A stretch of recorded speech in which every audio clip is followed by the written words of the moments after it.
G'day, everyone. Welcome to the Outback Packers podcast, the podcast where two mates from all the way across the world have a yarn talking Packers football and the green and gold. I'm Nick Gregory, as always, joined by my co-host, Iowa Joe. Today, welcoming on the host of Packers Total Access, Clayton Bailey. Clayton, it's so good to finally talk to you. This is one of those kind of Twitter profiles and obviously people that I've really been keen to meet. You know, I always see you around, I always love your posts and obviously the content that you create in your show. It's just great to finally meet you. How are you doing? Oh, we're doing great, man. I really appreciate the invite, man. Just hanging out here talking to Joe, pre-show. And it's always good to meet other Packer fans, especially when it's all the way across the world. And for those of you who can probably tell with the accent, me and Nick are related, right? You can already tell.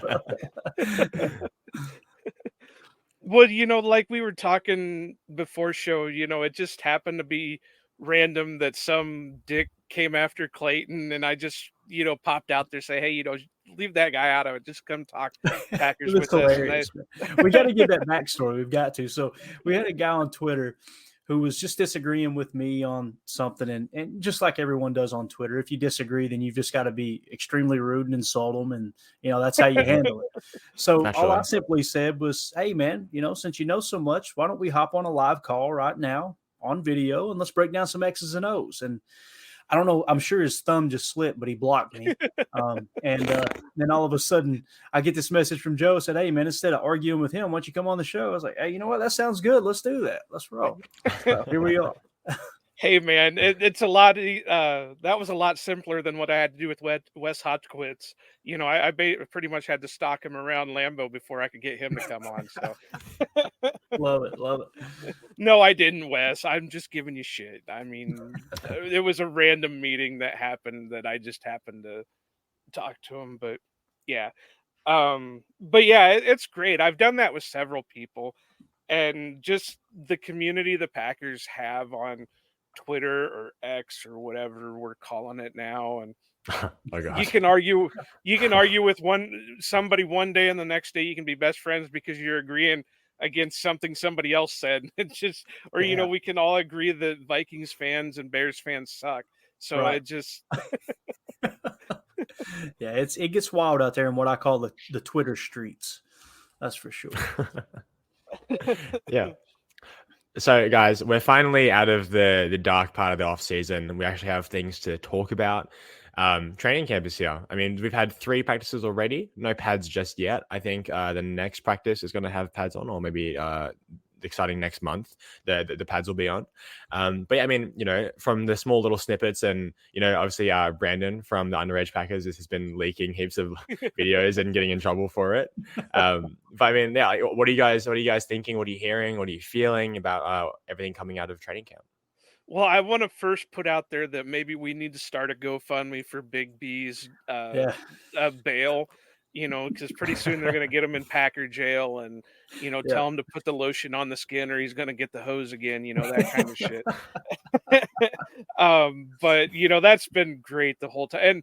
And, he's been taking it with stride too, because everybody's been coming at him from every other way, just giving him shit about that. So that's pretty good. But I am so psyched. I actually have the itch where it's like I miss being up at training camp, that maybe I shouldn't have went to OTAs. I should have just went up to training camp. But it's exciting. I know Love is going to get the most attention out of everything just because of what's going on. My mom made the comment the other day, and I was like, well, I kind of had to think about it, but she was like, well, Love's actually riding the bike. When was the last time Rodgers did? And it's like, well, Love is still on a rookie contract and he's obligated to ride the bikes. And Rodgers hasn't been on a rookie contract in like 20 years, but I still get the sentiment. They could have said, well, you're a starter now. You don't have to go out and do it, but he's still going out and riding the bikes every day. And so I really, I know everybody that I was following said that today was like his best day of practice. And, again, it's still early. They're still in shorts. I think they start pads Monday. I think it's something in the CBA that like the first 4 practices have to be non-pads and then they can go pads after that. But I love seeing the updates. Obviously Big B's bootlegged videos and the pictures and that I'm seeing everywhere have been great, but I'm ready for it. Packers football is ready. It's kicking off. Yeah, absolutely. Big B's bootleg video. It sounds like something somebody's selling behind a gas station, doesn't it? I love it. I love it. We're definitely a part of the right fan base, man. Now, what you talked about with Packers Twitter, man, we are so blessed. I mean, we've got so many different personalities, so much content. Joe was telling me offline, Nick, that you listen to a lot of podcasts, and I'm in the same boat, man. I can't get enough of it, and I'm starting to, as I get older, I'm starting to really key in on the X's and O's a little bit more. So I'm starting to favor, specific ones, but it's just so awesome that no matter what kind of fan you are, as far as being a Packers fan, if it's just a casual, then there's plenty of guys that are covering the team that are very entertaining, right? And then you've got others that if you're an X's and O's nuts like me, a nerd, then you've got plenty that you can key in on there. You've got your highlight guys like Baz, who does an excellent job. It's really, really cool. But as far as training camp, the big thing that stood out to me today, like you said, it's the final practice before the pads come on, and that's when we're really going to separate the men from the boys, right? Today, we got to see Lucas Van Ness running with the ones, which is really exciting. I don't know if you guys seen Andy Herman's tweet. I'm sure you did, but he said that he threw Josiah DeGuara 4 yards into the backfield, like into love. I immediately went back to the Reggie White highlight where he threw the Vikings tackle into, I think it was Dante Culpepper or Randall Cunningham, whoever it was. Warren Moon. Was it Warren Moon? Yeah, number one. He was number one. Isn't it amazing how many quarterbacks these other NFC North teams have had? And we've just had two, right? It seems like. But so it was cool to see Van Ness kind of stepping up and getting into that rotation. I think he's going to see a lot of playing time, which, like Baz pointed out on our podcast the other night, they have a heavy rotation at the edge anyway. I think it was 35% of the snaps last year was actually backup edge defenders. So whether he's technically the starter or not, he's going to see a lot of snaps. That's exciting. And like you said, Jordan Love had his best practice so far this camp, which is really cool. I think they said unofficially he went 16 of 21, led a 2-minute drill down to the 1 yard line where Musgrave got stopped. But still, it's cool to see those guys kind of coming up together, man. And I don't know if you guys heard his little stint on NFL Network, but Jordan Love got interviewed by Stacey Dells, and man, what a class act, dude! I'm excited for him to be the quarterback. And this is me. I was one of the Aaron Rodgers defenders. I love Aaron Rodgers. Appreciate everything he did. But as we turn the page, I don't think we could ask for anyone better as far as from a just a respect level. Someone you could tell he respects the game. He loves his teammates. Jordan Love seems like a class act. He really does. Well, and I completely agree with that. I was one of the first ones when the draft pick was made. I was like, "What the hell is this?" I understand wanting to it was get like your opening future. socks on Christmas morning. What it was like? Yeah, pretty much. It's like, okay, well, I know we need it, but do we really have to have it? But yeah, he's been really solid. He could have came in the Aaron Rodgers route and had the chip on his shoulder and everything like that, but he's really went the other way. He's been appreciative of everything. I'm glad to see that Aaron Rodgers did reach out to him and say, hey, good luck, out there. And, they still communicate back and forth. I don't know how much, but, it's still great to see that they have some kind of relationship there where, when Rodgers was doing that, there wasn't much there between him and Brett. Brett was pretty much, I don't want anything to do with you. Yeah. But I did see the Van Ness thing, and I love it.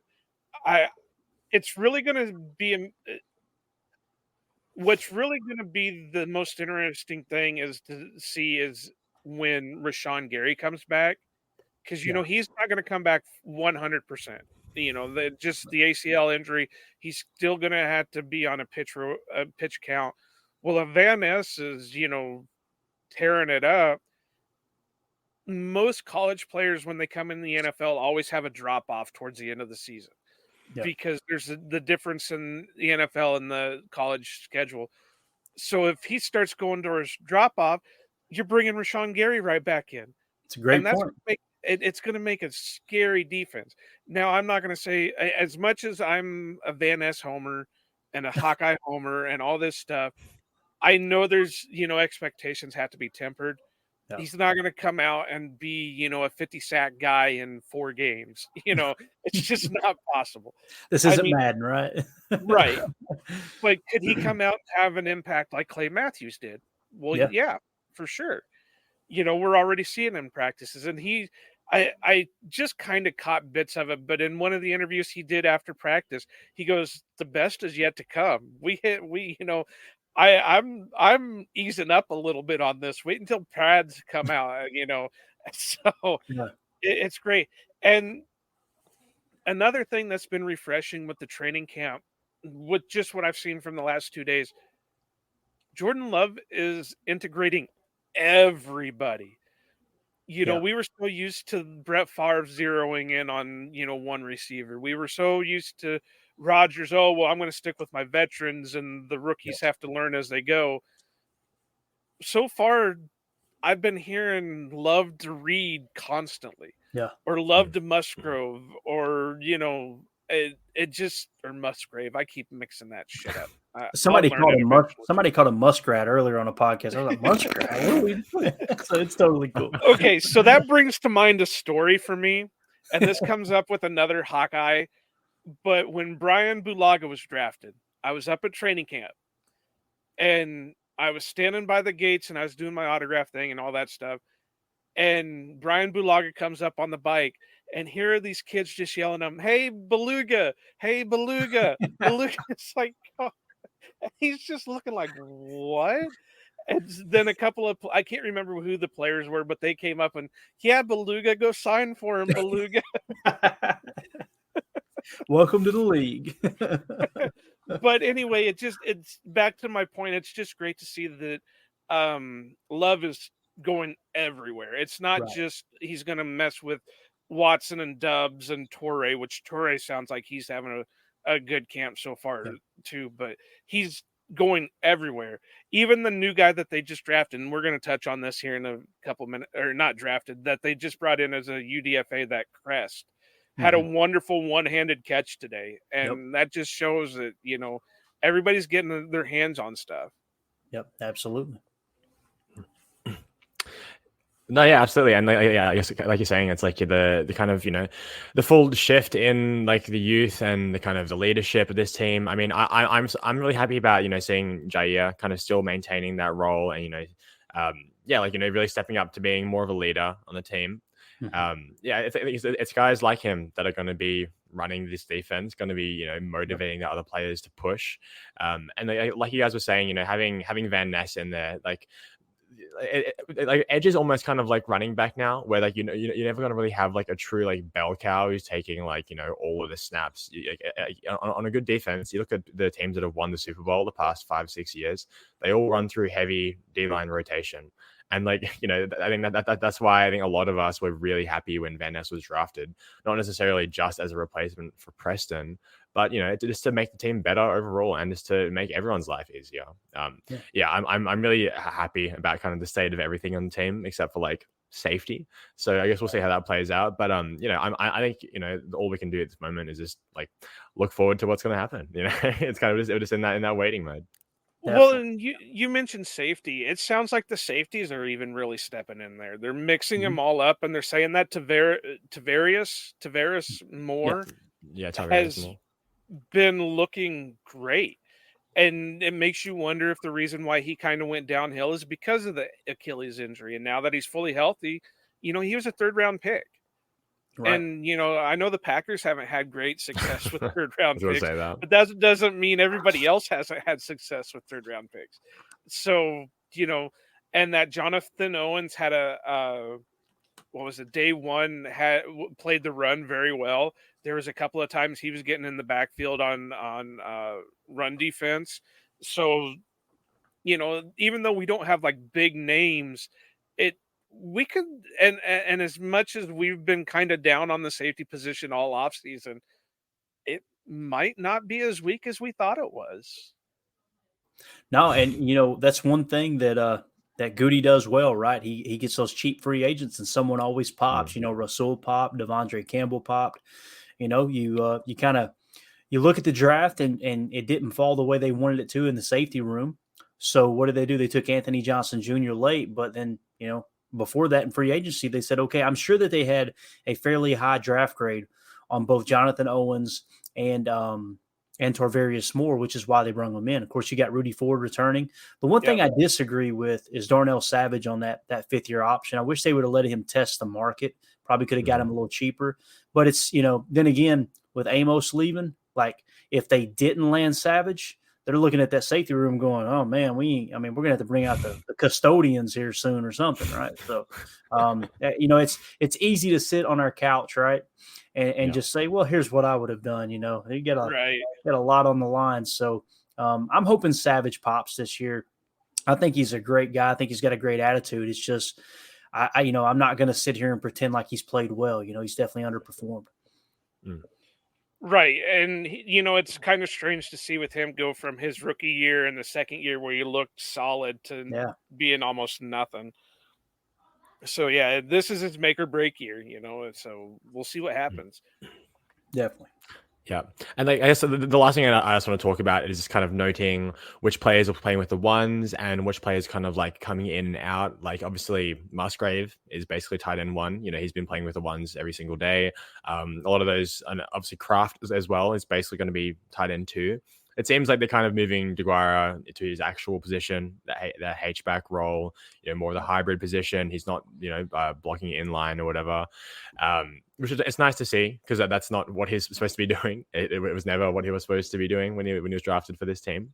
And obviously, the fact that they're pushing for Musgrave and Kraft to be getting starting reps is really, really promising. And, it's all they can do for these guys. But something I found kind of interesting as well on the defensive side is that when they go to nickel or if they change their front, the player to come out is Wyatt, not Slayton. They're really pushing to get Clark and Slayton together in the middle of that line, which I thought was quite interesting because it's not what I necessarily expected considering how they've run that line in the past. And it's kind of like a double nose tackle kind of situation almost. But I mean, any cool subs or any personnel quirks you guys have noticed? Well, I'll just kind of comment on what you said with Slayton. I completely agree. On the surface, it's like, man, I would much rather have Wyatt out there. But I think there's two things that come into factor. One being that when I just got through finishing a 5-game saturation, the last 5 games of the season, I went back and watched the All-22 and really been studying what happened. TJ Slayton played pretty well. Now, PFF would, kind of suggest otherwise at times. But when I seen him. Fuck PFF. I hate those. Oh. When I seen what it's funny, man, you never meet anybody that goes, it's okay. They either love it or they hate it. There's nothing in between. Right.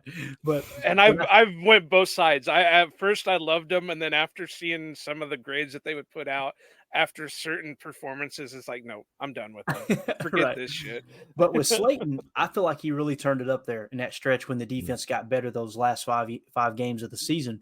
And the other thing too is, the majority of the teams run 11 personnel now, right? They're in 3 wide receiver sets, which triggers our nickel defense, which is our nickel 2-4-5.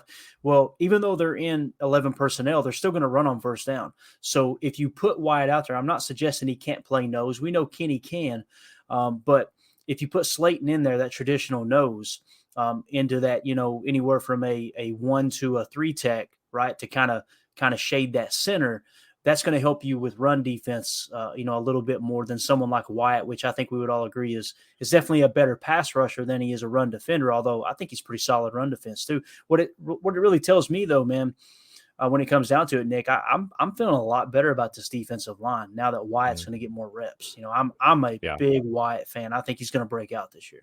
Me too. Yeah. I like when he was drafted. He was kind of like my crush. I wanted them to draft in the first round. Same, yeah. I didn't think they would because of the age, blah blah blah thresholds and the attitude stuff. But yeah, when they drafted him, I was so stoked, and especially with that second pick, I was just like yes. And I think it also kind of ties into this thing, which I'm still not sure how willing they are to do this, but the idea of moving Kenny off the nose because he is a bit of a smaller defensive tackle. Not that he's a small guy by any stretch, but I think his agility and his kind of quickness really lends itself to playing a bit more in the end, kind of that 3 or even 5 tech role.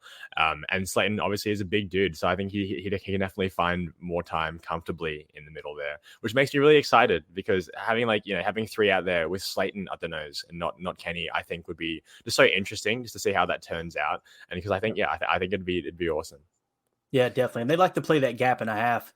On defense. And what I've seen with Kenny in that last 5 games, Joe, what really stood out to me is they moved him around a lot, and they didn't show the same front. I watched the openers. I think it was for the Rams game and the Vikings game, and it was a pretty heavy saturation. You had like a 6-game drive on the opener. You had a 6-play drive, and then an 11-play drive, and they didn't show the same defensive front one time. I mean, you had everything from a 9-4 I-3 to a 5 to the on the very next play they would have a 7 to a 5 to a 1 shade. I mean, it was very, very mixed up. Then they were mugging Quay Walker in the B gap as well with a little 4-eye look. So I think you're going to see Kenny bounce around a lot. I really do. And I completely agree. I don't want him just eating 2 gaps on the nose. I want him out there trying to isolate a little bit and really get some pressure in the running game. Do some of those run stunts that Carolina did a couple years ago. That stuff really worked because, we're giving up 6 yards of carry on first down. It ain't going to cut it, man. And I'm the Joe Barry defender too. So if I'm out here saying that, I can only imagine what the Joe Barry haters are saying. So, well, I was just thinking about the Joe Barry thing. The thing is his scheme is amazing. And we have the players on the Packers defense to make the scheme go. It doesn't seem like he can adjust when things start happening in game. So, that's why I was kind of miffed that they didn't keep Jerry Gray. I understand it a little bit because Jerry Gray kind of went rogue and it was like, well, forget what Joe Barry's saying. Just go out and do what the hell you want to do and get it done. But back to Nick's thing about, the things that we were seeing with the talk of camp. One, Keyshawn Nixon made an appearance with the wide receivers during today's practice. Yeah. So that's kind of an interesting thing. The way they've been bouncing around the offensive line, Tom's been seeing some time at right tackle. Nyman's been seeing some time at right tackle. Ryan has been seeing time all over the place. Knock on wood, hopefully he can get over that steroid suspension and actually live up, and maybe he'll turn into the 3rd round person that we were hoping for. But hope so. Yeah. Somebody's got to break the curse, man. They've got to. Somebody does. DeGuara has been the only one that hasn't been like a complete failure. Right. He hasn't been great, but he hasn't been like this complete failure. He's on the field, right? And then Malik Heath. Malik Heath has really been stepping up as he's not my Jonathan Mingo. I would have loved to have Mingo on this team, but Malik Heath has really opened some people's eyes. And I know we've talked about this before. We talked about it in our wide receiver preview before the draft, and then we talked about it a couple weeks ago.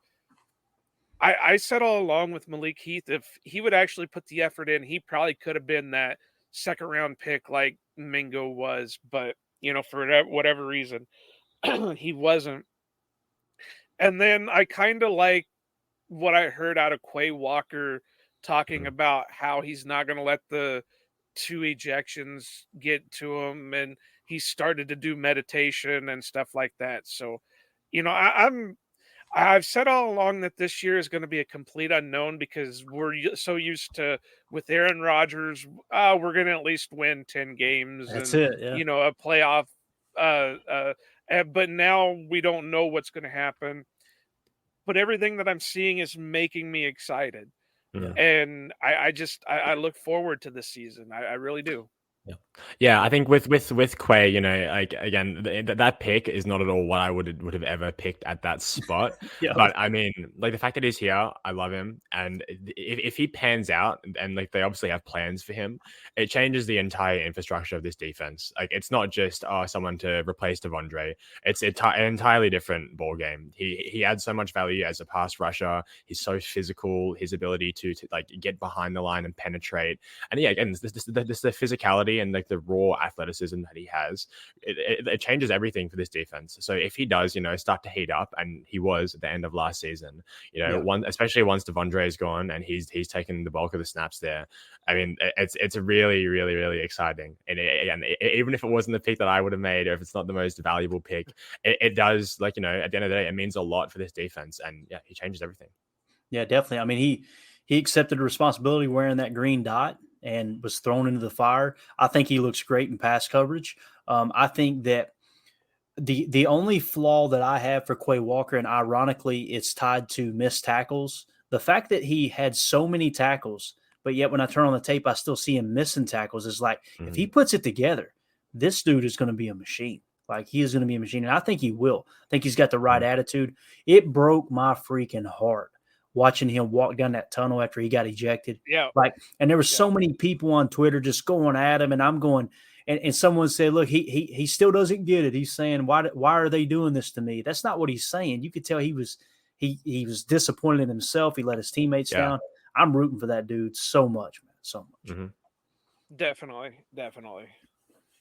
All right. So I want to bring this up. We've got it on our notes, and normally I would let Nick provide the topics and stuff like that. But I have to bring this up because I can't believe how stone cold it's been. But the way the Packers have been working their releases the last week or so cold. It started with Jeff Cotton. They let him ride. Now, this is the story I heard. I've never had 100% confirmation on it, but I have had people tell me it's happened. They let Jeff Cotton ride the bike from Lambeau down to the practice field. Then they let him know he was released.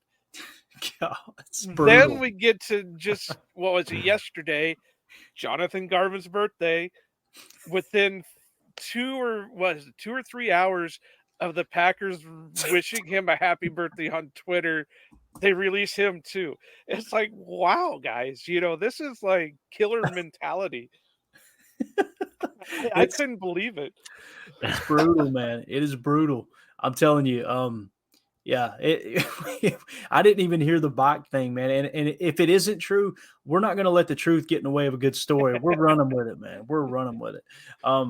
Yeah, the whole birthday thing, I had one of my co-hosts, Jacob, tell me about it. And it's like, really? They did? And I went back and looked at the timeline. Oh, my God, they did. They wished him a happy birthday. Yeah, blow out the candles. Now you're cut. Get out of here. But I will say this about Jonathan Garvin. He didn't do himself any favors missing OTAs. No. I think he missed OTAs last year, they said, too, if I remember right, which is crazy. I think it was Marcus Eversole on his podcast said that he missed time last year. When I heard that, I went, if that's true, that dude's been flirting with danger for a while, man. But yeah, you can't make the club in the tub, and you cannot miss OTAs if you're a bubble guy, man. It's just not smart, not good business. Absolutely. Definitely. And he was a fringe player, but he was a draft pick. He was a fringe player that would show up on the field occasionally, but never really seemed to put it together. He was always a project. But that's still stone cold, man. It is, dude. It is. Yeah. Yeah, cool. Well, so I'm happy to get into the all-time defensive 11 if you guys are. I'm excited about this, man. I am. Yeah. I love this type of stuff. Well, now here's a question for you. Since we had Brian, my buddy Brian Fonfera on last week, and he gave us his offensive ones. Do you have an all-time offense you could give us real quick? Man. Right offhand, I am such a detailed person. My personality is choleric melancholy, all right, which means I have to be in control, but everybody needs to stop and get organized, right? So I don't think I could do it on the fly. But I will tell you this, man. When you talk about offense, the first thing that comes to mind for me is some of the old players. Your Don Hudsons, your Johnny Bloods, even a little Curly Lambeau in there in his prime, before he got too big for his britches, as we say down here. I'm sure y'all say it in Australia as well. But so, some of those names are a lot of fun. Your Mike Michalski's. I just love Cal Hubbard. A lot of people have never even heard of Cal Hubbard. Cal Hubbard was an offensive lineman for Curly Lambeau. And the dude is in the Hall of Fame, the Pro Football Hall of Fame, and he's also in Major League Baseball's Hall of Fame as an umpire, which is just insane to me. I read that and I was like, When did he sleep? Like what? Well, you want to know something funny? Is there's a high school like 2 or 3 hours south of me. I think it's like on the Minnesota, or not Minnesota, the Missouri Illinois border. Their football field is Cal Hubbard Field. Really? Yeah. Really? That's awesome. Let me ask you guys this: since you posed the offense question, let me take over and host here a second. No, I'm just what quarterbacks kind of a sensitive thing for me. If you had to only pick one quarterback, right? One quarterback in Packers history, there's a lot of great names. 3 are at the top of the list. I think we would all agree. Who would be your starting quarterback? Because I go back and forth about it, man. If I want to be entertained, it would probably been Favre in his prime, right? If I'm wanting championships, I'm going Bart Starr. If it's to thread the needle on one pass with deadly accuracy, it's probably Aaron Rodgers. But who would you choose? You have to choose one. Who would it be? Well, we kind of said the same thing in our episode last week that, you have your choice basically of out of the 3. Now, Nick and Brian went one way and I went the other. I went with Bart just with the way I had built my team up. He was going to, because of the leadership, this guy was running the offense himself. He was, obviously it was Lombardi's game plan, but it was up to Bart Starr to make all the adjustments, to do all the play calling and all that on his own. And then, like you said, he's got the championship breed with him. So that's who I went with. And like I said, the way I built my offense up, that's who I needed running my team. Gotcha. Well, yeah, in terms of who is the best, I find it hard to argue against Aaron Rodgers. But I think when thinking like in terms of who I would like love to have running the team as a whole, and if it was in their prime, it has to be Brett Favre. As much as all the stuff that's happened recently, he's a terrible person. There's no doubt about that. But as a football player, his ability to rally people, his infectious personality, just the pure energy that he brings, and his willingness to keep pushing even when the odds seem impossible. And not that Rodgers didn't do that, but it's different. Rodgers is more that kind of like, oh, you don't believe me, F you, I'm going to win anyway. Brett Favre is like, everyone, let's do this together. Let's, make, we're greater than the sum of our parts kind of situation.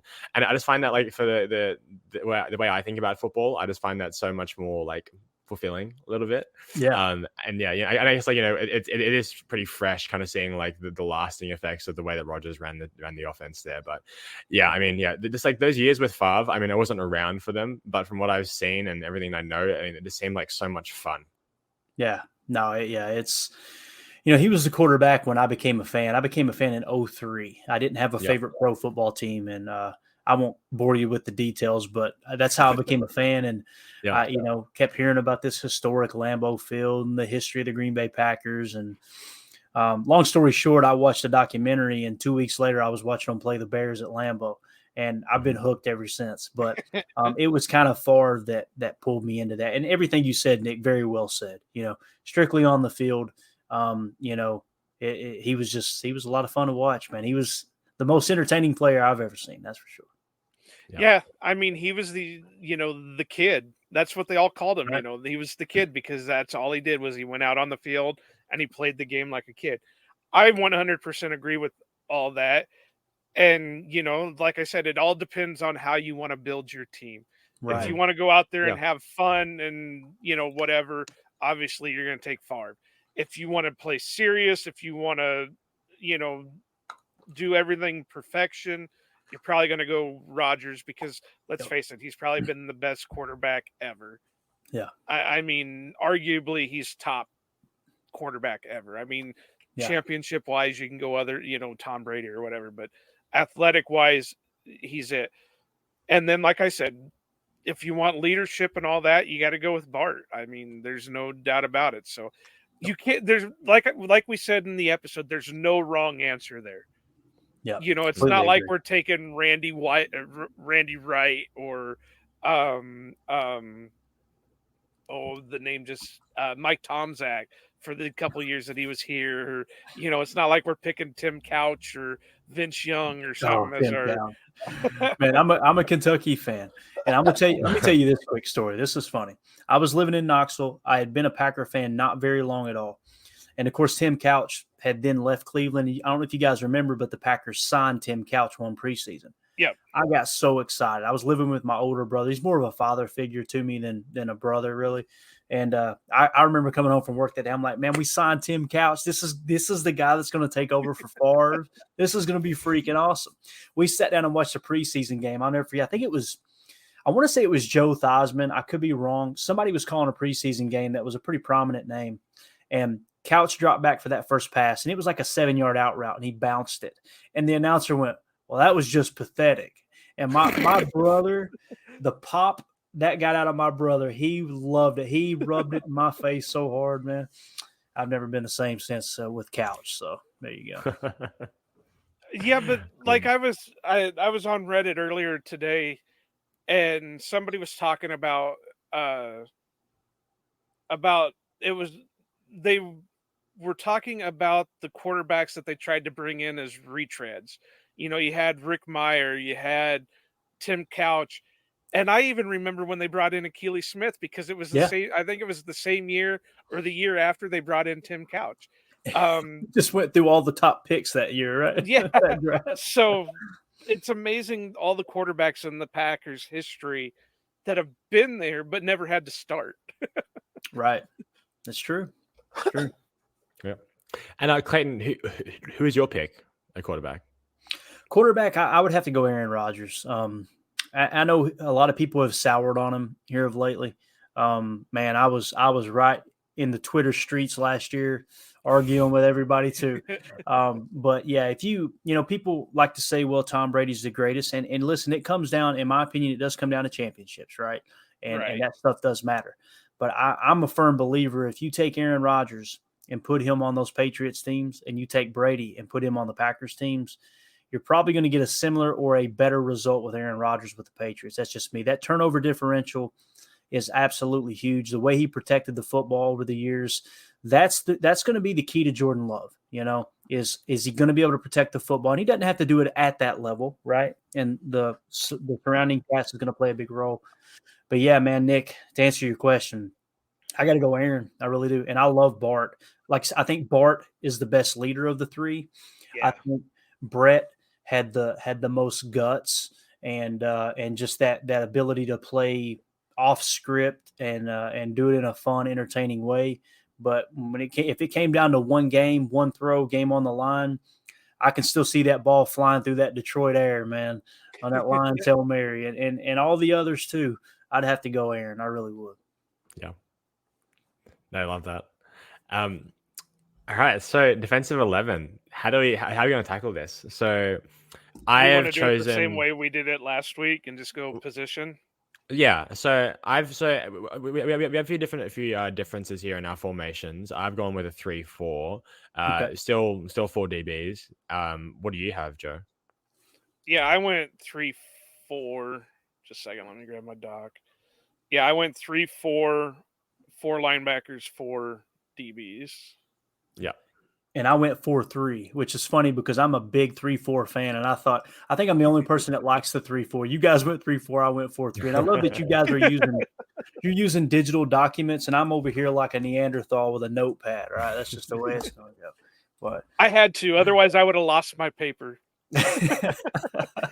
You got to see the way my stuff is set up. I've got like draft notes over here, and this over there, so I would have lost my paper if I wouldn't have put it on the computer. So I think we should start kind of at the heart of the defense and in the line. Let's start in the defensive line. Your Clayton, your 4 defensive linemen, and me and Joe's 3. I'll go first. I'm going to be excited. Before you say anything, I try to get a balance of different generations in here. Yeah, and it's hard too, isn't it? Yeah, because and also I just found in general with the defense there was just so many older players that just really deserve to be on there more than more recent players. But yeah, my defensive line at nose tackle I have Gravedigger, and at defensive end I have KGB, and the other defensive end I have Willie Davis. Nice. I just think, yeah, like just trying to get like a little bit from the 2000s, a little bit from the 90s, and obviously Willie Davis in there. It's like I think you could. It's pretty impossible to leave Willie Davis off. And there's like three guys here who have a claim to like best Packers defender of all time. Anyway, Yeah, but you just broke my heart, man. Why? You just said you couldn't keep Willie Davis off, but yet you keep Reggie White off. No. I have Reggie at edge. At edge. All right. Oh, you put him at stand up. Okay. Yeah. Not at instant. Not I like it, man. Put that big fella out there on top of a tackle and just make him block one on one. I love it, man. Same as you were saying, Clayton. It's like that image of him doing the hump on Larry Allen is just burned into my mind, and it's just like. Yeah. So don't worry. Reggie is 100% on there. You can't make a list without him. But that's my D line. There's no way, because Reggie's my dude. I mean, everybody always said that, Favre was what got them as a Packer fan. No, Reggie was my guy. So obviously, mine's going to be easy for that. My right end is Reggie White. My left end is Willie Davis. And then I put Henry Jordan in as my nose tackle. The nose is kind of hard because there's been so many good ones over the years. You have Gravedigger and all that, but that Lombardi defensive line was pretty stout, and Henry Jordan, amazing players. So to have those three guys and I kind of waffled back and forth. I was like, I kind of want to put modern because you got Kenny Clark, who's probably been arguably our best defensive lineman for almost 10 years now, and he's still only 28. And so I was thinking about doing that, but then I agree you can't keep Willie Davis off there. So I just went with two Lombardi eras, and I went with my guy Reggie. So no, absolutely fair. Absolutely fair. You can't go wrong. There's enough players in Packers history. You can't go wrong. You really can't. And I like the KGB pick, man, because when I became a fan, he was still on the team, and that dude, man, he could rush the edge. The way he would bend and take the corner, it was unbelievable. All right, so my 4-3 front, I'm going to go defensive end Willie Davis. I'm going to go defensive tackle Reggie White, defensive tackle Henry Jordan, and then defensive end Lionel Aldridge. Okay, so obviously Willie Davis, Hall of Famer, 5-time All NFL, All Pro. Actually, a guy went back in history, and obviously sacks weren't a stat at the time, and he went back and tallied them, and they said that he had over 100 sacks, which would make him the all-time leader in Packers history, which is cool. Of course, Reggie White, 198 career sacks, 10-time All-Pro. Henry Jordan, all NFL team 5 different times, anchored that Lombardi defensive line. And then Lionel Aldridge, a lot of people don't know about him, but that guy, he started as a rookie for Lombardi in 1963, actually has 3 Super Bowls. I'm surprised that he hasn't made his way to the Hall of Fame yet, to be honest with you. There's something about those Lombardi players that they just don't want to throw in there for some reason. I mean, look how long it's already 500, right? Yeah. But yeah, you can't go wrong with that line. I mean, when we were talking about what we were going to be doing for tonight, you asked me, what defense do you want me to do? It's like, brother, whatever you want to put in as your favorites. Just, if you want to run a 4-2-5, run a 4-2-5 for all I care. But you can't go wrong with that. That's pretty solid. And to kind of go back with Nick, you did an interesting thing where you said you put KGB as an in and you put Reggie as a stand-up. I think I would have rotated him. I think I would have put Reggie as the in, and because if it hadn't been for the injuries for KGB, he would have been on the first year of the Packers going to 3-4, and he would have been a stand-up end. Yeah, just like Aaron Campman, they tried that with Aaron Campman, but the injuries were too much for him, and he ended up retiring. Another underrated player, man. Aaron Campman was awesome. Yeah, awesome. Absolutely, my dude. Yeah. I was just trying to find a way to get like these. You see my other edge here. I'm just trying to find a way to get all of them on there because I feel like KGB is still in kind of like the modern discussions about Packers defense is a little bit underappreciated. I mean, the dude's like the all-time sack leader for the Packers officially. Still it's fantastic. But you're definitely right, Jai. I could have swapped them around. So my edges here, it's Reggie obviously and Clay. And I guess if I'm imagining this to be a real defense, it's kind of like Clay's like the edge / outside linebacker kind of hybrid guy floating around, because we know that Right, he has the yeah. ability to do more. But yeah, I mean, as a representation of like the modern era, I just find it so difficult to not look past Clay. Good stuff. Yeah, and I kind of went the same way. I had Clay as my outside, but I really struggled looking for that one opposite him, because I was like, all right, who's going to team up with Clay? And there's so many of them out there, but I went with Tim Harris. And it Yeah, finally just yeah, came down to, all right, I want a guy from like the 80s, 90s. And it finally just came down to, all right, who played the most snaps or most games on outside linebacker, and it ended up being Tim Harris, which is, there's nothing wrong with that, because he put up some stellar stats too. I don't have him wrote down like Clayton has his stats for his guys wrote down. But, I'm such a and nerd, I dude. well, and to be honest, I had prepared for last week's episode to be the complete thing where we were going to do offense and defense. So I had this all wrote up last week, and I can't remember all the stats because I had them prepared for that night, and we decided to break it up. So I don't remember any of it. Got it. So should I tell my linebackers now? absolutely. Right? All right. Yeah. Cool. So here's my 3 linebackers. In the middle, obviously, Ray Nitschke. 3 words is all you need. I ain't even going to mention the stats. I'm just going to say mean on Sunday. That dude is everything you expect a middle linebacker to be. Hall of Famer Dave Robinson at outside linebacker, probably the Sam backer on the strong side. And I've got a dog over here that is upset because of fireworks. I apologize if you hear that. Dave Yeah, Robinson. he's not doing anything bad over there. It's the dog. I promise. I see this him. poor guy. And ironically, his name's Nitschke. That's pretty funny, right? Oh, wow. As soon as I met. So, Dave Robinson, 27 interceptions. And that's just wild for a linebacker, especially when they played, way fewer games back then. And my other outside linebacker, what we're going to call the will backer, this one might surprise you. I was going through, I'm like, I just can't find another linebacker, right? I was struggling. And I dug pretty deep. And I don't know if you guys remember, fullback Clark Hinkle actually played both sides of the ball. Hall of Famer. Wow. Said he was one of the hardest hitting linebackers in the league. So I'm going to put Clark Hinkle on the weak side there at will. Whoa. So see, he kind of did what I did with Jim Taylor last week. We kind of fudged it just so we could get it fit in there. No, I love it. And he's Hall of Famer, both Packer and NFL. The practice field outside, the one practice field outside the Hudson Center is Hinkle Field. So, can't go wrong with it. If you can figure a way to make it work, go for it. That's what I say. Yeah. You're damn lucky I don't have just Don Hudson everywhere, because he played all over the place. He played safety. A lot of people don't know that. He played safety. He was a kicker. He was a receiver, and he also did some running back. So yeah, Joe. So my inside backers, because I already did my edge guys. I was looking at Nick. Sorry, just a second here.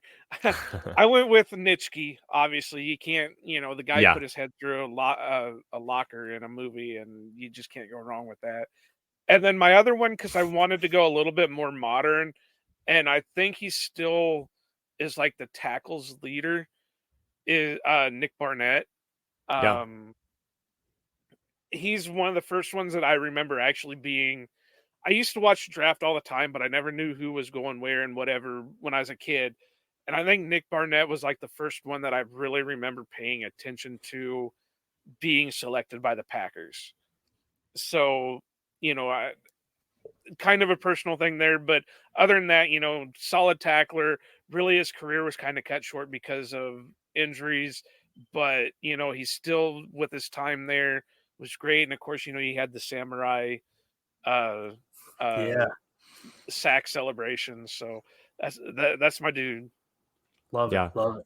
No, yeah, definitely. Yeah, and again, like as you guys have both said, like it's really impossible to not put Ray Nitschke on there. Kind of just the embodiment of everything Packers defense. And then yeah, like, my other spot, I really struggle with this because there's like Bill Forrester, obviously, and you mentioned Nick Barnett, of course. I ended up kind of going with like Fred Carr, which is like a bit of a kind of semi-random, but I just think in terms of like again, like I have a real soft spot for these kind of really physically gifted guys, and he really kind of represented a bit of a revolution with the position, kind of growing to a bit more of a kind of faster playing style. And I find it so hard to not get romantic watching those old clips of him playing. It's just like, especially that time 50 years ago. I mean, man, you put him in the modern NFL. I mean, That's good stuff there. Now I suppose we should do CBs, and we've probably got a lot of the same ones here. yeah. Yeah, well, I've been very vocal about how much I love Charles Woodson, so he's absolutely my pick here to start the cornerback. I just think everything that he represents as a whole, as a player, the tenacity, the attitude, the leadership. I mean, yeah, he's probably my favorite all time Packers player. And then my second cornerback is Herb Adderley. Again, I find it's really difficult to look past him as well. It's just like I think the beautiful thing about this organization is that you literally could have made an entire team from like Lombardi era Packers, and it would be like totally fine. I don't think anyone would have a problem with it really. Which is just like we're just so spoiled that that's the case, and it's not even just for nostalgia's sake. It's like no, those guys were legitimately just that good. So it's like it's just really funny, and it's just really I found it a lot harder to decide defense than I did offense. So yeah, Woodson and Herb Adderley, cornerback for you. Man, I hate to keep it boring here, but that's who I've got too, man. Herb Adderley and Charles Woodson. I've got Herb Adderley, 5-time All-Pro, 3 Super Bowls, 5-time NFL champ. And then, of course, Charles Woodson, Defensive Rookie of the Year, Defensive Player of the Year, Super Bowl champ, all 2000s team. Man, Wood was so much fun to watch. So much fun. And you could have probably put him at safety if you wanted to and wanted to get creative. Yes. Yeah. That's the 2 corners. You put those 2 guys guarding the boundary, there ain't nobody throwing the ball on you. Well, this is where we're going to differ just a minute.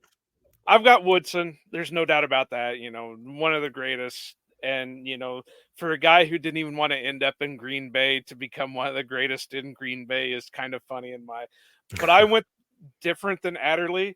I went with a guy that was on that team, but I have kind of a personal grudge against Herb Adderley, but that's a whole nother story. Wow. You're not the only person. I'll just say that. But I went with Willie Wood.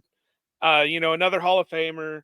I was just looking at his stats real quick because I saw you guys both went with Adderley, and I was like, well, I better come up with some stuff before I open my mouth on this. But 8-time Pro Bowler. He did some punt and kick returning also, but 48 interceptions. Let me look at the tackles. Well, of course, at that time they really didn't keep track of a lot of that stuff, but 6 fumbles, caused fumbles. You couldn't go wrong either way, but because of a little minor personal grudge against Herb Adderley, I had to go with Willie Wood. No, yeah, fair enough. That's really interesting. All right, so to finish up here, the safety spot. Clayton, who do you have at safety? So I want to preference this that we probably all went completely opposite directions with this one. Right. We might have one that's the same, but I bet you we all went completely different on it. I love it. Yeah, I actually went Willie Wood at safety. Yeah. All right. And 4-time All-Pro, 5-time NFL champ, 2-time Super Bowl champ. And then at the other safety position, I went with one of my favorite players, the founder of the Lambeau Leap, Mr. Leroy Butler. Just Willie Wood playing center field, and then have Leroy, cheating into the box, blitzing off the edge. That's how I would see it. Willie Wood and Leroy Butler. That's the one that I figured we would all have would be Leroy. Yeah. Nick, I'll let you go ahead, and then I'll do mine. Well, no, seeing as Yeah, I mean, I have the exact same, so I can't argue anything. I mean, all the reasons that Clayton said. I mean, Leroy, and what a legendary personality, even still to this day. And again, like this, I have such a soft spot for these guys who represent either some kind of pioneering of the position overall, which Leroy definitely had, and this franchise as well. I mean, he was just as important as Reggie. There's that famous quote that the Broncos game planned around Leroy, not around Reggie. Like that's, I mean, how much of a bigger prop can you get than that? That's a great point. Okay, so I figured we were all going to go completely different ways, but you guys kind of stuck with the same because this was wide open. This one, I figured Nick was going to throw a Nick Collins in there just because Nick's a little bit younger and that, so I figured he would go with somebody a little bit more modern. But I went way out there. Of course, I went with Leroy. Leroy's a great guy. We're actually trying to get Leroy to come on the show, and I'm working with a couple of one of the guys to get him on here, but haven't heard anything yet back from him. But the other guy I went with was Bobby Dillon, and I think Bobby Dillon could have probably slotted at CB, but I went with safety because they just have him listed as defensive back, so I kind of cheated that way. But just the interceptions, 52 career interceptions. He finally did get into the NFL Hall of Fame, so that's great. And that's what I say. Yeah. The Packers seem to have the NFL has some kind of grudge against the Packers, where these great players tend to wait forever before they can get in. But to have the two ball hawks and Leroy and Dylan in the back, and having guys like Willie Wood and Charles Woodson up front, press coverage. Nobody's throwing on him. I don't care. You could throw Tom Brady out there. You could throw Aaron Rodgers out there. Nobody's throwing on this team.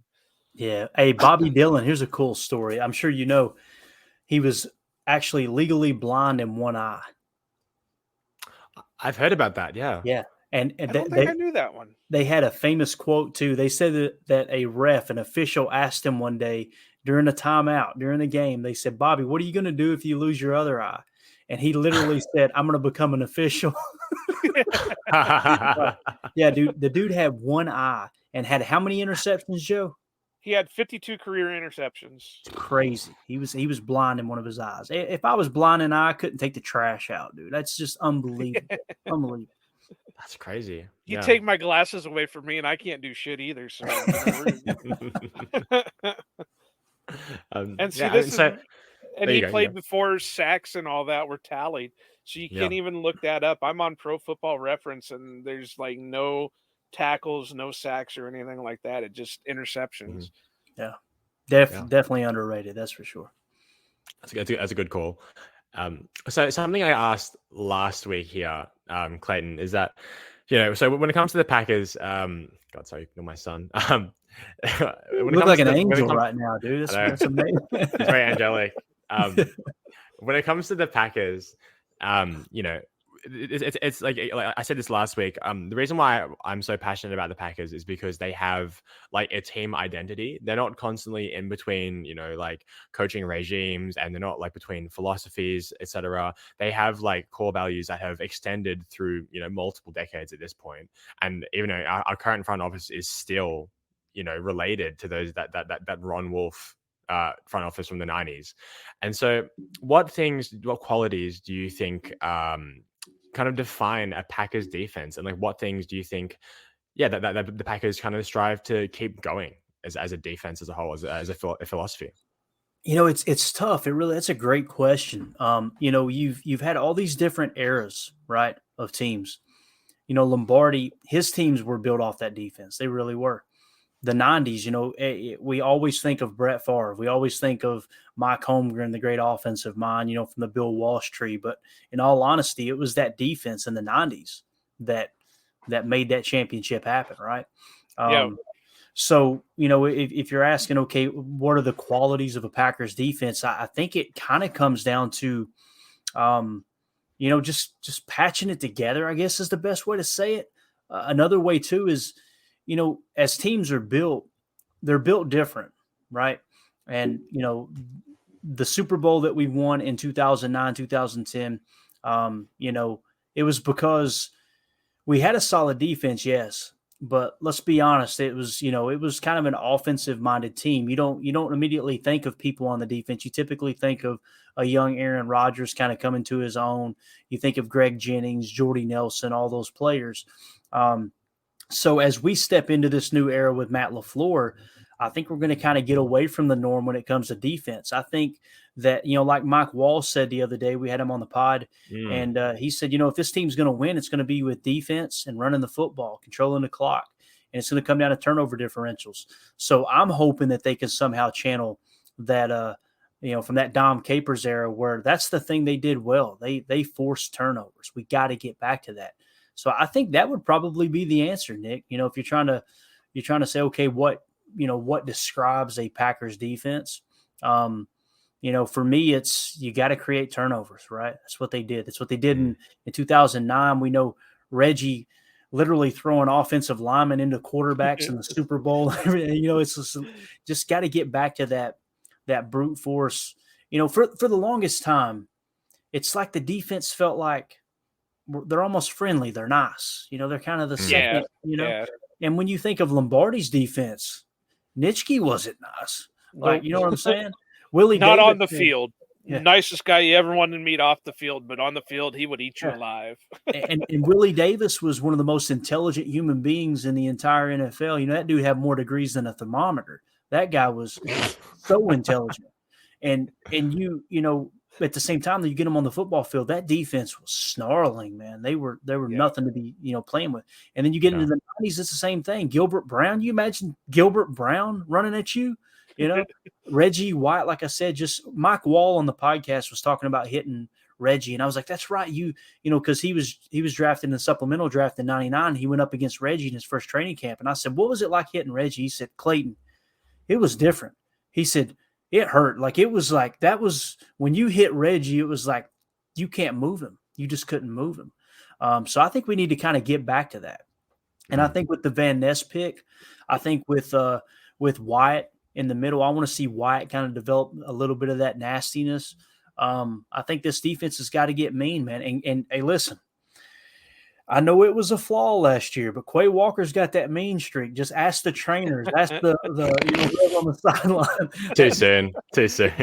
He's out for blood, right? So I don't know if that answered your question, man. Just going back through memory lane, it's I want to see this defense get mean. I want that to be the identity of this team because, again, Brett Favre and those guys got a lot of the glory, but let's not kid ourselves. If we don't sign Reggie White, we probably don't win that Super Bowl in '96, right? Absolutely. Right. And, I think that's why I was not so upset with the way Jair was talking last year, because that brought back those memories of the trash talk, the hype. And I think it really would do this team a lot of good to go back to that.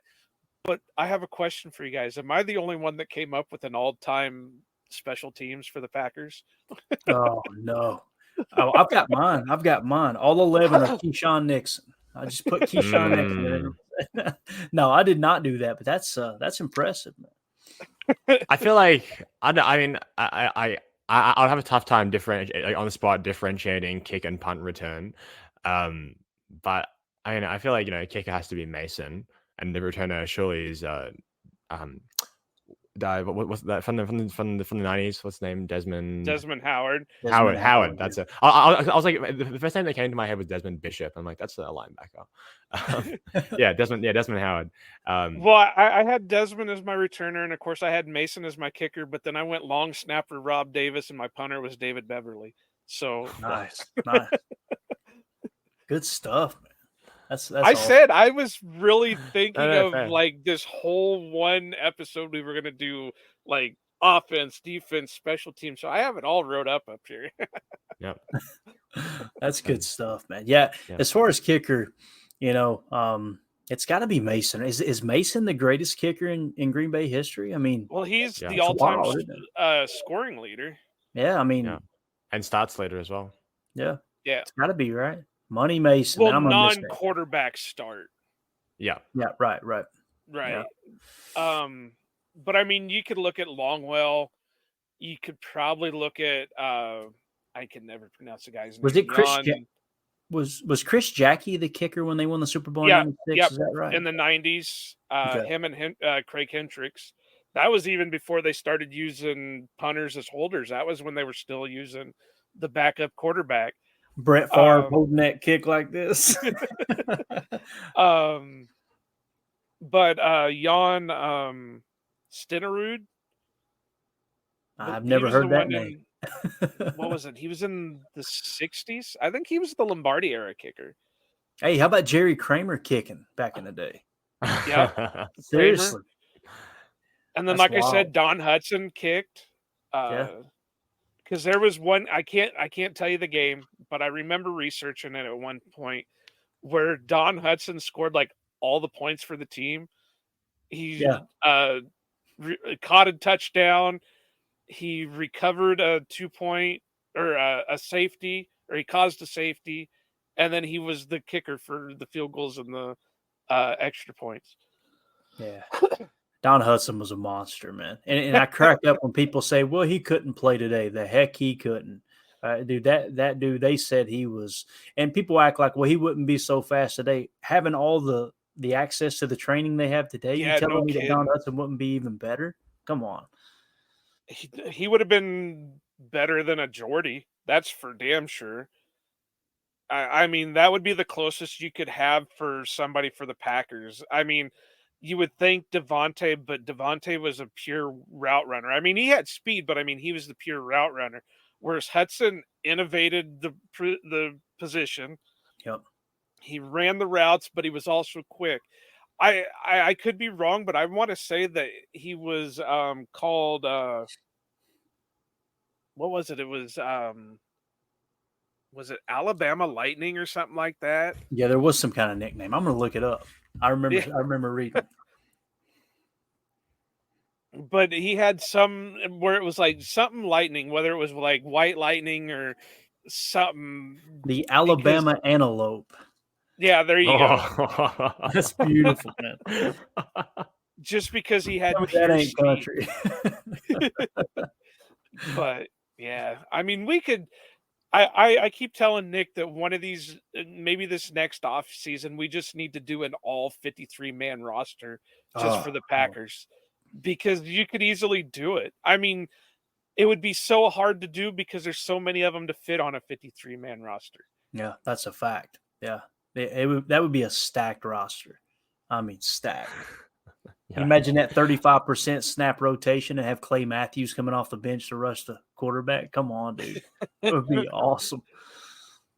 Oh, yeah. I guess the last thing I just want to ask here before we fully finish up is who do you think that's on the current roster could potentially join this list? Oh, that's a great question. All time. And, I was thinking about this earlier, actually. It's funny you mentioned that because I was downstairs. I was feeding the dogs before I came up, and I was like, do we have anybody on this roster on defense that we would say, man, yeah, he's probably going to be a surefire legend, And the one that comes to mind, and I'm not suggesting it's true, I'm just saying it's the first person that comes to mind is Rashawn Gary. He's kind of off to a good start, right? And I think that's where our problem lies with this team really competing for a Super Bowl, right? I mean, think about it. In 2009, you could name a handful of players. You're Nick Collins. If Nick Collins hadn't got injured, he'd be a Hall of Famer. There's no doubt in my mind.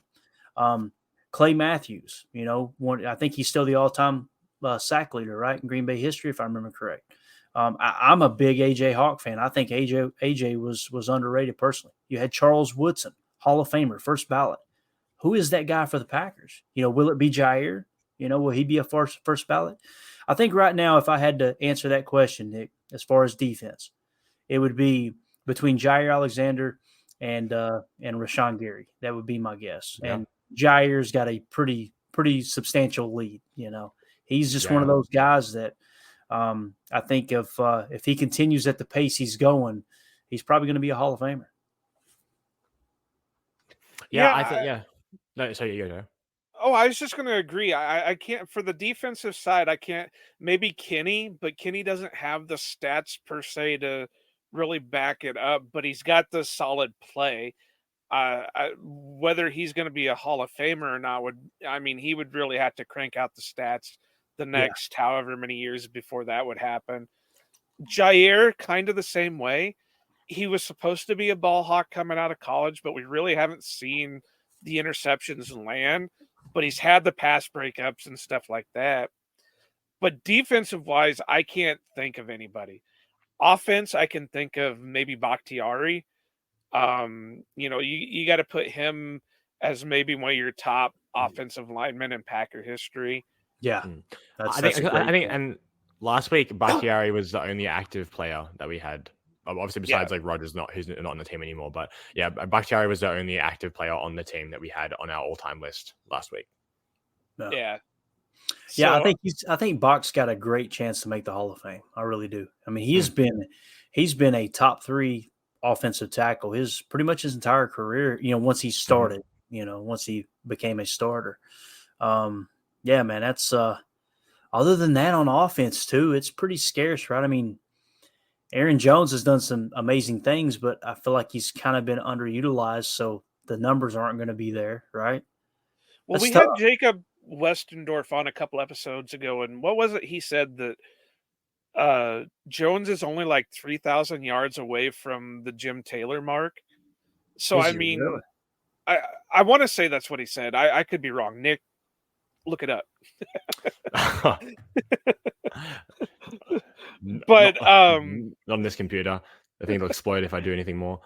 But I want to say he's pretty close to the all-time. Well, I mean, relatively close to the all-time mark. I'm looking it up right now. Let's see here. Yeah. Yards, yeah, he's third on the list. You've got Amon Green at 83.22. You've got Jim Taylor at 82.07. You got Aaron Jones at 52.84. Man, that's pretty amazing when you think about it. Yeah, so especially how little he's actually run. Yeah, and I think his touchdowns are up there too. So theoretically, I mean, if let's just say Aaron Jones is on the team for the next 2 years, he could theoretically eclipse that mark. Yeah, he's the all-time leader in Packers history. Oh no, he ain't. Tobin Rote is the only player who averaged more yards per carry at 5.3. Aaron Jones has 5.1. So Aaron Jones averaged more yards per carry than Amon Green, Jim Taylor, John Brockington, Tony Canadeo, Ryan Grant, Dorsey Levens, Clark Hinkle, Paul Hornung, on and on and on. And here's what's crazy. Like, I think we would all agree, if you look at Aaron Jones, you think, okay, what's his weakness? He does fumble a lot, right? It seems like he fumbles. He only has 13 fumbles. Amon Green had 34. Jim Taylor had 33. So it's like he actually protects the football pretty well. Well, and I think the reason people think fumble is because he does it at the most inopportune the worst possible times. So true. It's so true.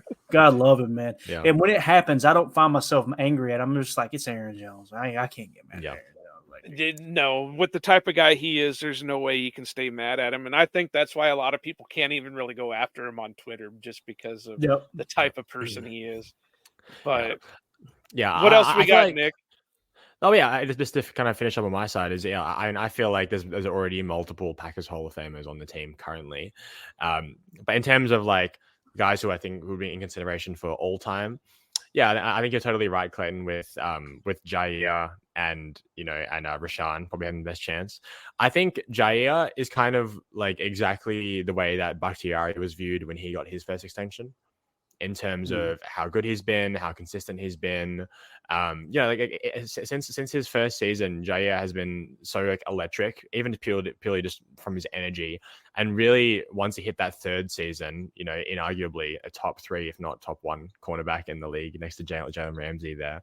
And he's just like, he is like so consistent. And like, honestly, if we were doing an all-time defensive 11 and we did it in nickel, I mean, Jair in the slot would be, pretty good pick. Man, I mean, imagine that. Yeah. if Jair was playing, if Jair was a slot cornerback, if that was his role in the NFL today, I have no doubt that he would be the best in the NFL at it.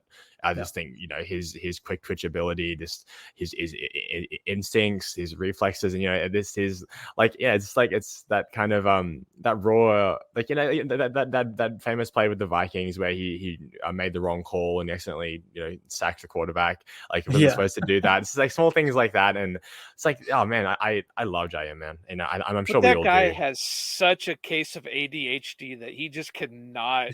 That's exactly right. No, I love it. But I mean, yeah, I no, love it's that. great. I have nothing against him for it. It's amazing. You see it on the field where it just that ADHD kicks in, and then you get plays like that sack safety, Like and the post game interview against the Dolphins, right? The Dolphins.